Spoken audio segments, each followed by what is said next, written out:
भगवती मानव कल्याण संगठन के केंद्रीय महासचिव सिद्धार्थम रत्न सौरभ द्विवेदी की उपस्थिति में उत्तर प्रदेश के अंबेडकर नगर में 24 घंटे के अखंड श्री दुर्गा चालीसा पाठ का भव्यतापूर्वक समापन हुआ।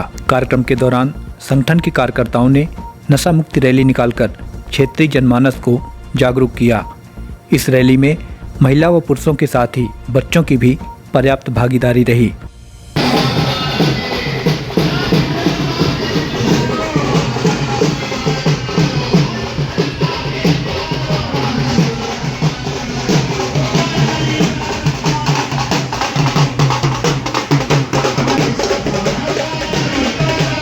क्षेत्रवासियों से कि अपने व्यस्ततम समय से समय निकालकर समापन मेला पर होने जा रही दिव्यता पूर्णार्ति में सम्मिलित होकर अपने जीवन को सौभाग्यशाली बनाएं।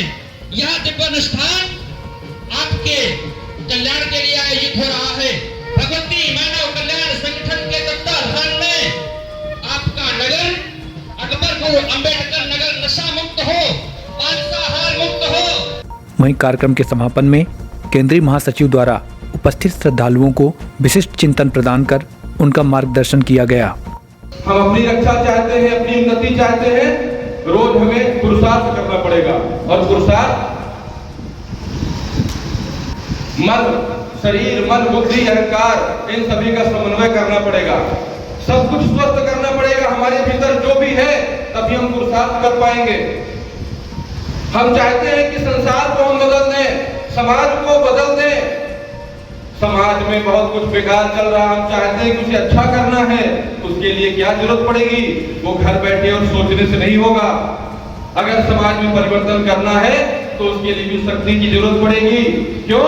क्योंकि अपने आप में परिवर्तन करना है तो हम घर बैठे कर लें, वह भी एक बहुत बड़ा टास्क है। लेकिन समाज को बिगाड़ने वाली बहुत सारे तंत्र आज चल रहे हैं। समाज को बनाना, सुधारना इतना आसान काम नहीं। चाहे अपने को सुधारना हो, चाहे समाज को, बिना शक्ति के संभव नहीं है। इसलिए परम पूज्य गुरुवर ने कहा है कि अपने अपने जीवन में आदि शक्ति जगत जननी जगदम्बे माता को इष्ट के रूप में अपना लीजिए और नित्य प्रति उनके चरणों में बैठ करके उनकी आराधना करिए। कर करके देखिए, आपको वह शक्ति प्राप्त होगी, वह सामर्थ्य प्राप्त होगा कि आप कल तक आप घर से बाहर निकलने में झिझकते थे और बड़े उत्साह के साथ जब आप माँ की आराधना प्रारंभ कर दोगे तो आपके भीतर से वह सामर्थ्य पैदा होगी कि दुनिया में निकल करके जो काम करना चाहोगे कर करके दिखाओगे। भगवती मानव कल्याण संगठन के इस भारत देश के 30 लाख से अधिक कार्यकर्ता, जिसे विश्वास न हो एक बार जाकर के देख ले। भगवती मानव कल्याण संगठन, जिसमें जब परम पूज्य सद्गुरुदेव जी महाराज ने संकल्प किया कि मैं 3 धाराओं के माध्यम से इस देश में परिवर्तन करूंगा, समाज में परिवर्तन करूंगा, तब परम पूज्य गुरुवर ने क्या सोचा? वही सोचा जो हर युग में सभी जितने भी चेतनावान अवतारी पुरुष सोचते आए हैं। भगवान राम चाहते, बहुत आसान था। उस समय भी रावण को मारने के लिए, सीता माता को लाने में सहायता करने के लिए बड़े बड़े राजे महाराजे पड़े हुए थे। चाहते तो जा करके उनका साथ ले लेते, उनके पास चले जाते। लेकिन चेतनावान जो पुरुष होते हैं, वो जो निर्बल होते हैं, असहाय होते हैं, जिसका पतन हो रहा होता है, उनको सहारा देने के लिए आते हैं और उनके माध्यम से जाकर के इतिहास रच दिया। ऐसे ऐसे व्यक्तियों का साथ लिया। रामायण में कितने लोगों को हम जानते हैं? मुट्ठी भर लोग हैं जिनका वर्णन हम पढ़ते हैं, जो ऐतिहासिक पुरुष बन गए।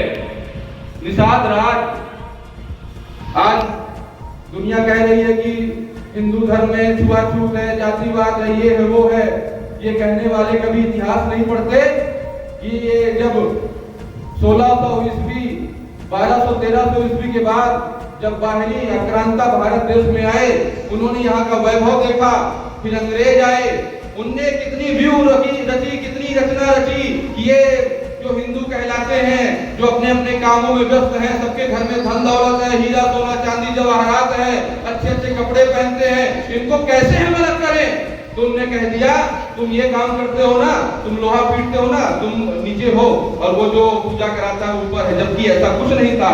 सब कोई समान था, हर काम महत्वपूर्ण माना जाता था। उपनिषदों में, वेदों में एक एक पन्ने में लिखा है कि हर एक काम महत्वपूर्ण है, कोई काम छोटा बड़ा नहीं, कोई मनुष्य छोटा बड़ा नहीं। अरे हम तो उस धर्म से आते हैं जहाँ पर चींटी और मनुष्य की आत्मा के आधार पर उसको भी समान माना जाता है, तो मनुष्य और मनुष्य कैसे अलग माना जाएगा।